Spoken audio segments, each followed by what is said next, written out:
বন্ধুরা, আজকে নিয়ে এসেছি একদম স্পেশাল কিছু, যার সুগন্ধে জিভে জল এসে যায়। হ্যাঁ, আমি বলছি শাওয়ারমার কথা। জানেন কি, এই ঘূর্ণায়মান মাংসের পিছনে আছে এক জমজমাট ইতিহাস। চলুন, খাওয়ার আগে একটু ইতিহাসটাও জানা হয়ে যাক।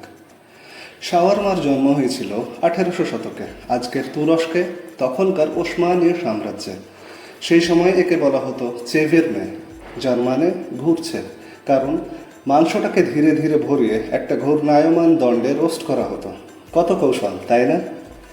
এই রান্নার কৌশল ছড়িয়ে পড়ে ধীরে ধীরে লেবানন, সিরিয়া, মিশর সহ পুরো মধ্যপ্রাচ্যে। আর মজার ব্যাপার, এই শাওয়ারমা থেকেই অনুপ্রাণিত হয়ে গ্রিসে হলো গাইরো, আর মেক্সিকোতে হলো টাকোস আল পাস্তোর। আগে শাওয়ারমা মানেই ছিল ভেড়ার মাংস, কিন্তু এখন মাংসের মধ্যেও নানা রকম ভ্যারাইটি চলে এসেছে।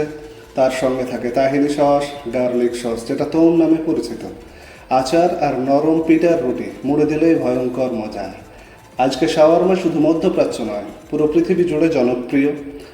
এশিয়া মহাদেশের রাস্তাঘাটে বা রেস্টুরেন্টে কোথাও না কোথাও এই সুস্বাদু খাবারটা ঠিকই আছে। তো এবার যখন শাওয়ারমা খাবেন, মনে রাখবেন আপনি খাচ্ছেন 150 বছরেরও বেশি পুরনো ইতিহাস।